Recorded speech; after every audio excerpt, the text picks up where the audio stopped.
Terima kasih Anda masih bersama kami di Kompas Malam, saya Cynthia Rompas. Saudara, tim Sus Polri telah menerima informasi mengenai dugaan 3 Kapolda yang terlibat penyebaran skenario baku tembak yang disusun Verdi Sambo.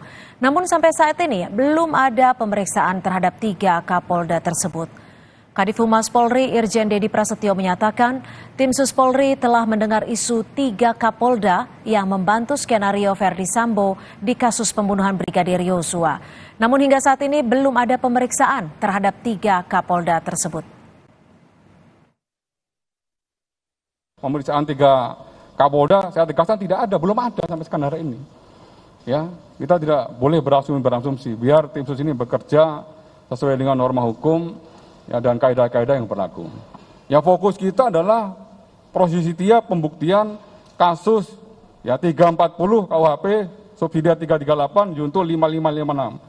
Itu yang menjadi fokus kita.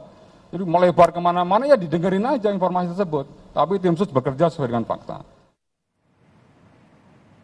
Dialog kami lanjutkan masih bersama mantan Hakim Agung Gayus Lumbun dan mantan Kabareskrim Polri Komjen Purnawirawan Ito Sumardi. Saya akan kembali ke Pak Ito. Pak Ito, ini kan masih banyak yang memperdebatkan terkait dengan ada atau tidaknya pelecehan seksual yang dialami Putri Chandrawati. Seperti LPSK menduga tidak ada pelecehan, tapi Komnas HAM menduga kuat ada pelecehan yang dilakukan oleh Brigadir Yosua.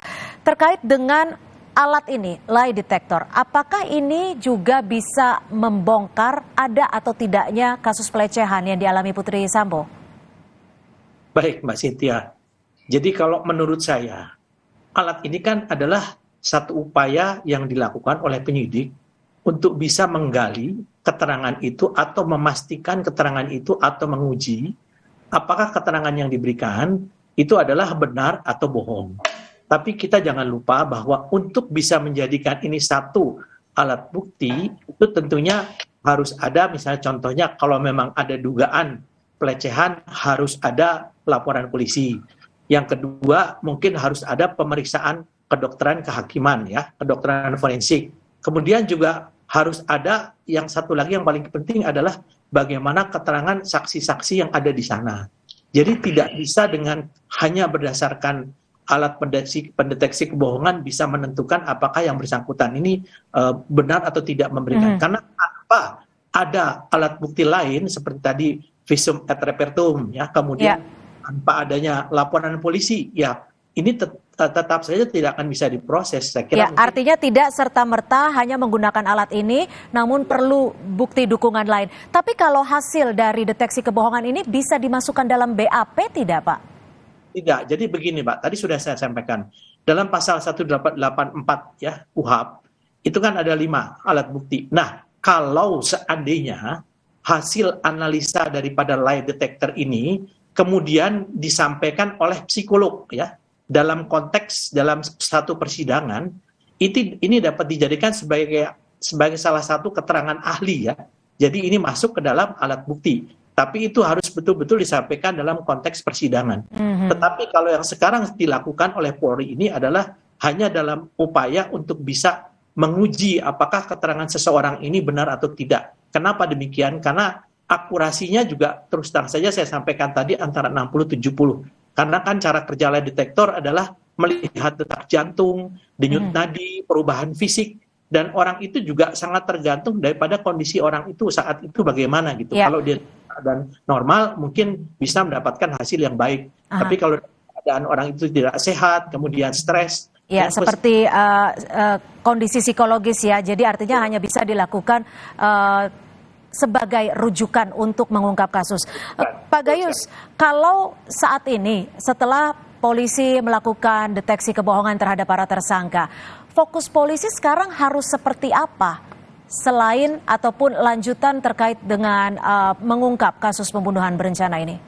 Ya, polisi ini kan hanya memenuhi apa diminta oleh jaksa atau nanti menjadi JPU atau jaksa penuntut umum ya. Sekarang ini belum, masih diminta oleh lembaga kejaksaan karena dimulainya adanya pelaporan bahwa polisi sudah melakukan penyidikan dimulai tanggal berapa. Tentu ada batas waktunya, 20 hari misalnya. Nah, ini berkejaran waktu sebenarnya, tetapi bagi saya ini kan analisis perbuatan dicari ini. Sementara ada analisis yuridis yang perlu dipersiapkan dan mempunyai persamaan ya paling tidak antara perbuatan dengan pasal mana yang berkaitan dengan perbuatan itu yang dianggap paling berat sampai kepada yang subsidiaritas ya, mana yang primer ya dan mana yang subsidiar. Nanti akan begitu jalannya.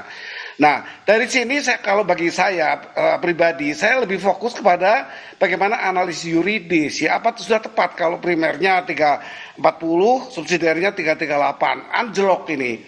Padahal di tengah itu masih ada lagi yang sebenarnya lebih subsidiar ya, lebih berkaitan dengan menyingkapi akibat ya, karena ini kan perbuatan yang ada syarat mutlak yang menentukan. Ini kan sekarang kita mencari penyebabnya, bisa berbagai sebab.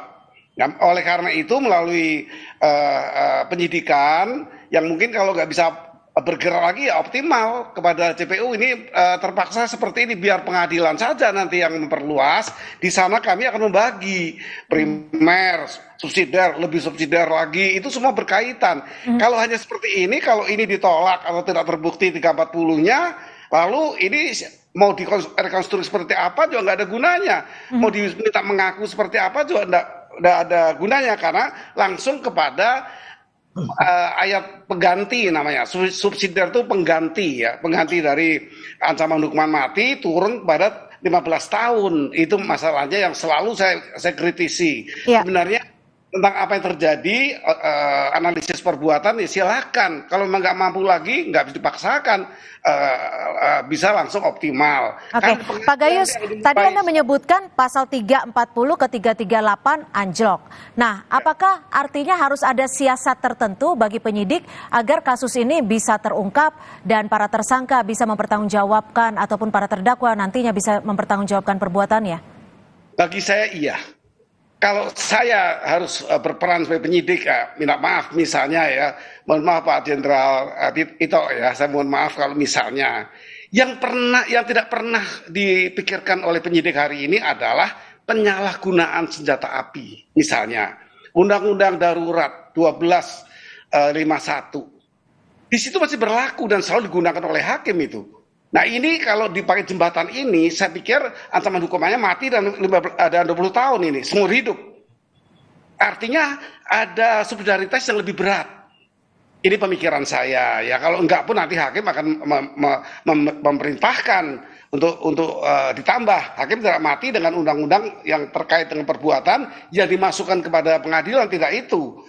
Itu kan artinya hakim mempunyai satu hak yang apa namanya, yang kalau pengadilannya sehari ini ya, yang sejak saya masih dalam di MA juga kita sudah progresif. Pemikiran yang progresif untuk mengadili yang adil. Ini kan semua masih hukum ini, undang-undang. Dibawa kepada keadilan di pengadilan. Nah, peran pengadilan harus kritis di sini. Artinya kalau cuma pasalnya 2 ini saja, ini mungkin agak tambahan. Tapi ada sebuah pasal yang tidak pernah yang tadi ditanyakan apa ada, kritis kita ada. Penyalahgunaan senjata api walaupun oleh petugas. Baik.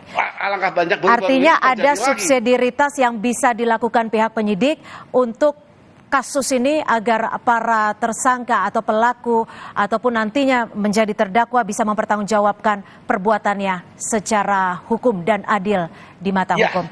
Baik, terima kasih mantan Hakim Agung Pak Gayus Lumbun dan juga mantan Kabareskrim Polri Komjen Purnawirawan Ito Sumardi. Selamat malam Bapak-bapak, terima kasih.